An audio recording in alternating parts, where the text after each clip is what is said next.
Aisha lady, one day you'll be real. She moves like a breeze.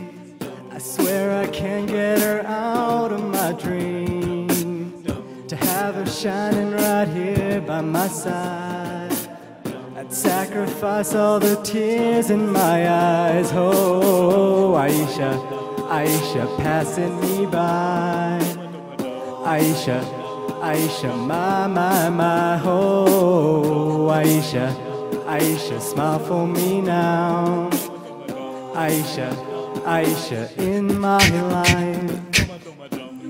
जुल्फें उसकी ऐसी लहराती, मेरे मन की है वो शहजादी, मेरे ख्वाबों में वो बल खाती, हर पल वो मेरे सपनों में आती। ओ आयशा, आयशा मन में छाओ, Ayesha, Ayesha मुस्कुराओ।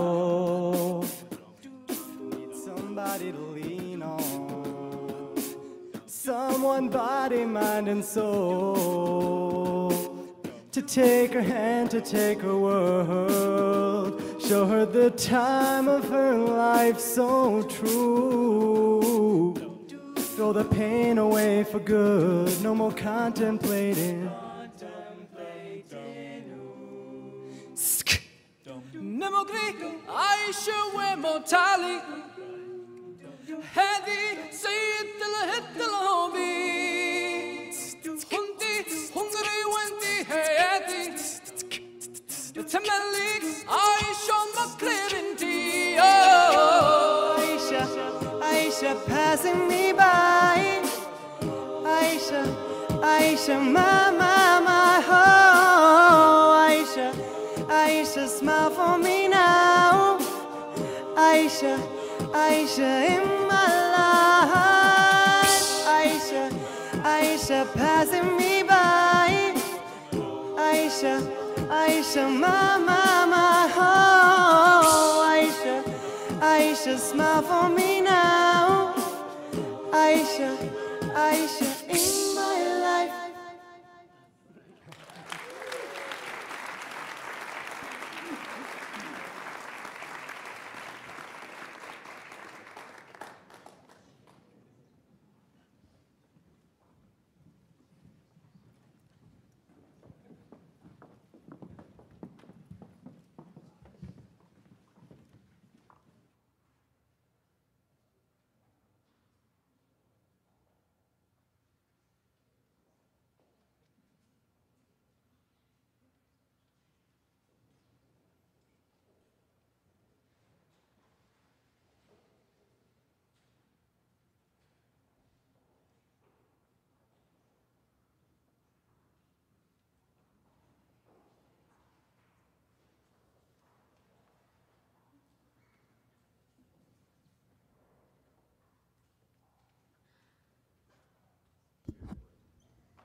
Secretary Duncan, Secretary Shinseki, Anthony Babuta, Department of Interior, Tammy Duckworth, Veterans Affairs, Ivan Fong, Homeland Security, Stuart Ishimaru, EEOC, Howard Koh, Health and Human Services, Harold Koh, State Department, Rajiv Shah, Agriculture, Matthew Stanislaus, EPA, Rhea Su, State, Richard Verman, State.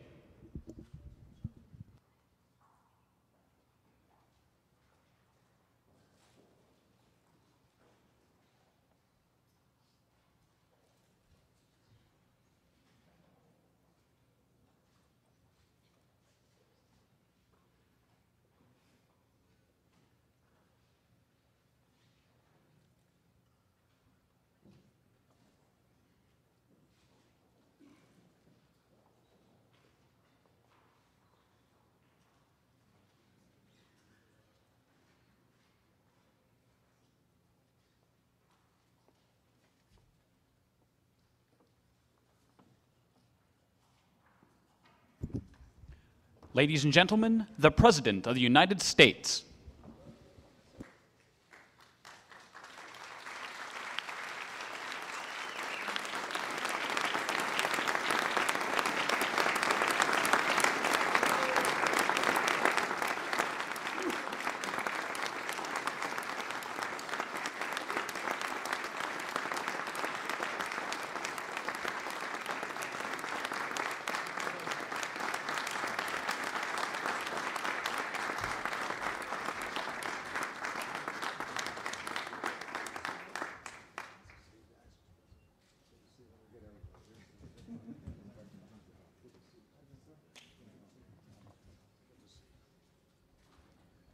Well, good afternoon, everybody. Please be seated. Welcome to the White House. I'm glad you could join us today as I proudly sign this executive order, reestablishing the President's Advisory Commission and White House Initiative on Asian American and Pacific Islanders. Now, when we talk about America's AAPI communities, we're talking about the industry and entrepreneurship of people who've helped build this nation for centuries. From the early days as laborers on our railroads and farmers tilling our land, to today as leaders in every sector of American life, from business to science to academia, law, and more. We're talking about the creative energies of musicians, like the singers, Pen Masala, we appreciate them, who performed today. And we're talking about the competitive spirit of athletes, like Wat Misaka, who played for the New York Knicks back in 1947, the first non-white player in the NBA, and who served in the U.S. Army during World War II. Mr. Misaka is here as well today. And where's Mr. Misaka? There he is. Thank you so much.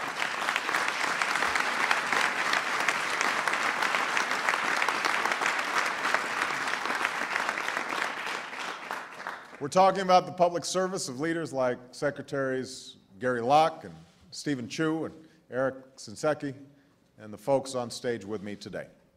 And we're talking about the courage and the patriotism and sacrifice of heroes like the members of the 442nd Regimental Combat Team who served in World War II, including Terry Shima. Please give him a big round of applause.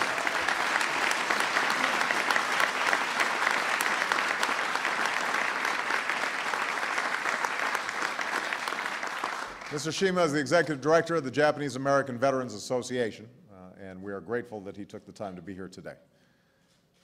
Some of their families had been interned. Some had been interned themselves, but they still insisted on fighting for America and went on to become the most highly decorated unit of their size in history. And one member of the regiment, Private Jake Kirihara, whose parents were held in a camp here in America while he fought overseas, later said, "Even though this wrong was done to us, there was never any question whether America was my country. If America needed me to help, I'll do it." So this proud tradition of service continues today in Iraq and Afghanistan and around the world, carried on by folks like Tammy Duckworth, my dear friend who's here today. She's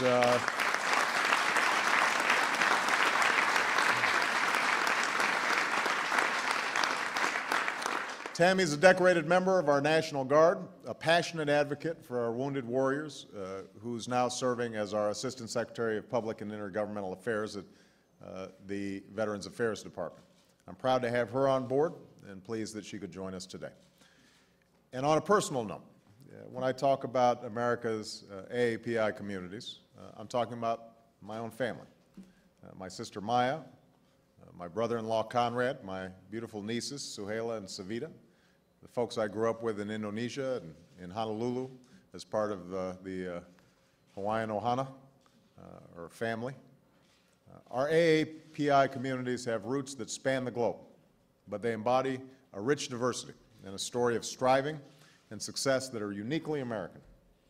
But focusing on all of these achievements doesn't tell the whole story, and that's part of why we're here. It's tempting, given the strengths of the Asian American Pacific Islander communities, for us to buy into the myth of the model minority and to overlook the very real challenges that certain Asian American Pacific Islander communities are facing, from health disparities like higher rates of diabetes and hepatitis B, to educational disparities that still exist in some communities, high dropout rates, low college enrollment rates, to economic disparities, higher rates of poverty in some communities, and barriers to employment and workplace advancement in others.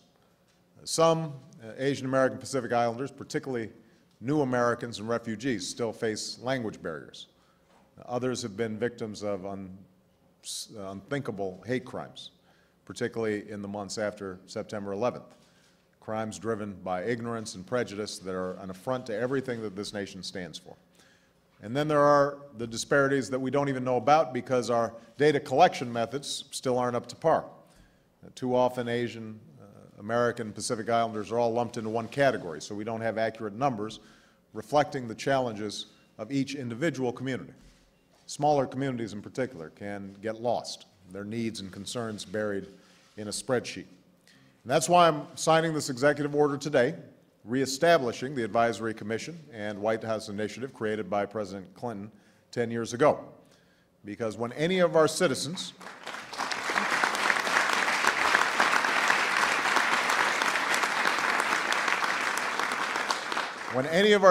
are unable to fulfill their potential due to factors that have nothing to do with their talent, character, or work ethic, then I believe there's a role for our government to play.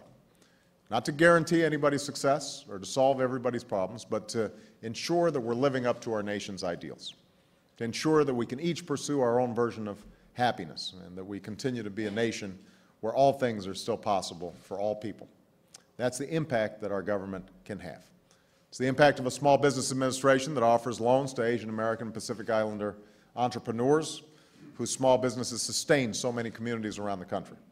It's the impact of a Department of Health and Human Services that funds research on the diseases that disproportionately affect Asian Americans and Pacific Islander families. It's the impact of a Justice Department that upholds the Voting Rights Act and its promise of language assistance and equal access to the polls. And it's the impact of evidence-based research and data collection and analysis on AAPI communities so that no one is invisible to their government. All of that is the mission of this initiative and commission, to work with 23 agencies and departments across our government to improve the health, education, and economic status of AAPI communities.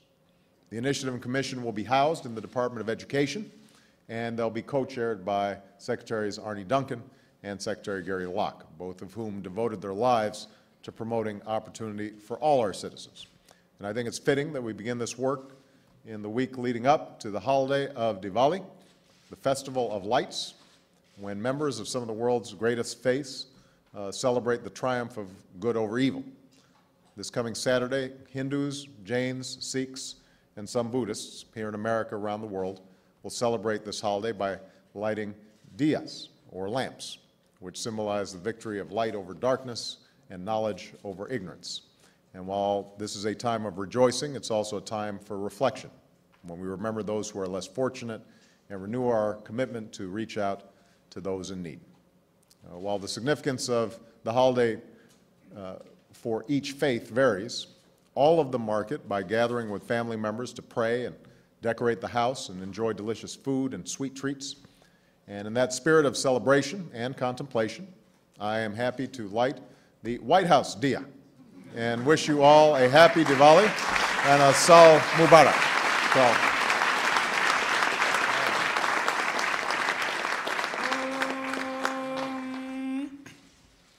Asatoma Satkamaya Tamasoma Jyotirgamaya Mrityorma Amrutangamaya Shanti Shanti Shanti Hari.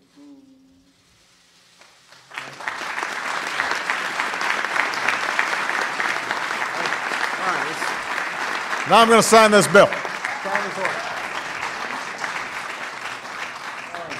Around here. See if I can avoid screwing this up.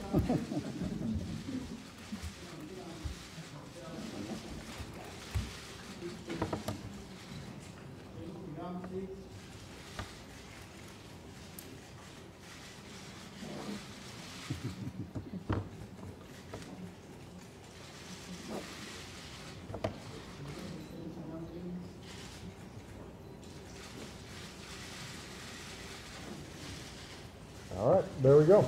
Good.